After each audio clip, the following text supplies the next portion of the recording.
Olá! Hoje a gente mergulha no capítulo 18 do primeiro livro das Crônicas. Um capítulo que detalha assim, uma série bem impressionante de vitórias militares do rei Davi, né? E como o reino dele se expandiu. Exatamente. É uma fase de muita ação.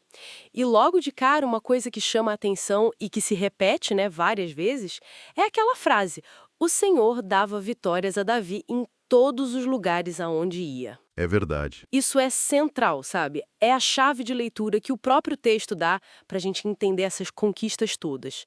Não é só um relato de guerra, tem essa camada teológica forte. Bom, e como começa essa sequência? Primeiro, vem os filisteus, né? Com a tomada de Gate e das suas vilas. Logo depois, os moabitas. Isso. São subjugados, passam a pagar tributo.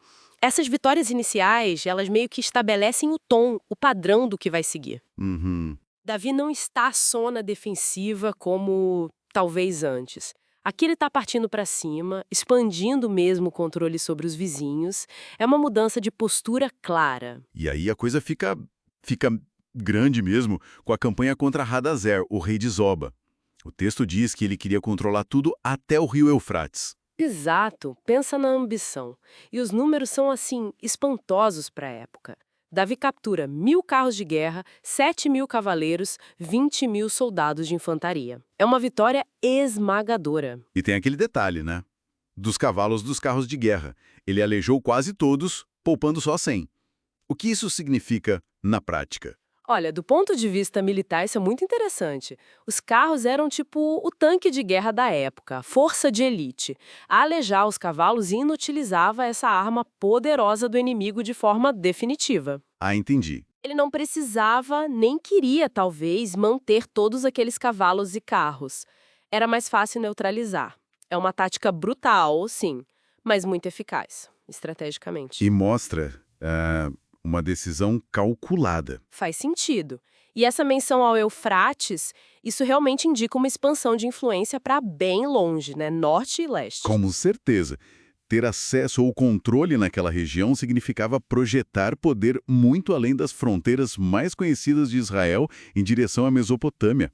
Era estratégico demais. E não parou por aí, porque os arameus de Damasco foram ajudar o Hadadezer e E se deram mal também. Davi derrota eles, 22.000 homens, segundo o cronista, e o padrão se repete, né? Pois é, viram súditos, pagam tributo, e Davi ainda coloca guarnições militares lá no reino deles. Exato, vitória militar seguida de subjugação política e econômica, e a presença militar para garantir que a coisa continue assim. E claro, o texto, mais uma vez, o sucesso veio do Senhor. A narrativa é muito consistente nisso. Falando em economia, essa guerra toda rendeu muito tesouro, né? O capítulo lista os escudos de ouro dos oficiais do Hadadezer Isso, levados para Jerusalém. e uma quantidade enorme de bronze das cidades de Tebá e Cum, que, aliás, esse bronze Salomão usaria depois no templo, né? Para o mar de bronze, para as colunas. Exatamente. Veja a conexão. A guerra financia o projeto do templo, mesmo que indiretamente através do acúmulo de materiais. E tem mais, presentes que o Tol, rei de Ramate, enviou. Ah, sim. O inimigo do Hadadezer. Pois é, ele viu vantagem em agradar Davi, mandou artigos de ouro, prata, bronze, então é muita riqueza entrando. Mas tem um ponto importante aí.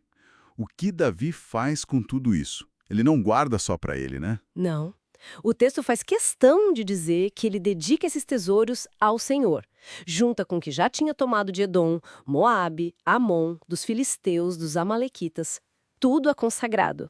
Então a guerra e a religião estão totalmente conectadas aqui. Intimamente.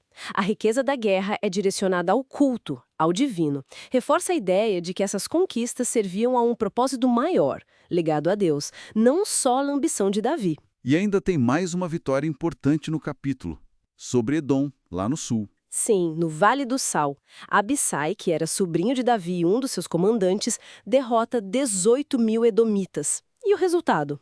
O mesmo, Edom vira súdito, guarnições israelitas são instaladas lá. E aí, pela última vez no capítulo, como que para fechar essa parte das guerras, vem a frase de novo: O Senhor dava vitórias a Davi em todos os lugares aonde ia. É a confirmação final na visão do autor. Entendi. Então, depois de toda essa sequência de vitórias, de expansão, de acúmulo de poder e riqueza, O capítulo meio que muda de assunto no finalzinho, né? Muda o foco, exatamente. Vai para a organização interna do reino. Diz que Davi reinou sobre todo Israel com justiça e retidão. E aí lista a equipe de governo dele. Assim, a estrutura administrativa. Isso, mostra um reino que agora não é só maior, mas também mais organizado. Joabe como chefe do exército, Josafá como cronista oficial, os sacerdotes Zadok e Aimeleque, Sausa como secretário. E o Benaia, comandante da guarda pessoal. Os queretitas e peletitas, que eram tipo uma tropa de elite, né? Exatamente, mercenários estrangeiros muito leais ao rei, e até os filhos de Davi aparecem com cargos importantes, de conselheiros, ou seja, a vitória militar permitiu criar um estado mais forte, mais centralizado, mais organizado. Uma coisa levou a outra. Perfeitamente. A guerra e a administração andam juntas nesse processo. Então, para a gente resumir, Crônicas 18 pinta um quadro de Davi no auge do seu poder militar.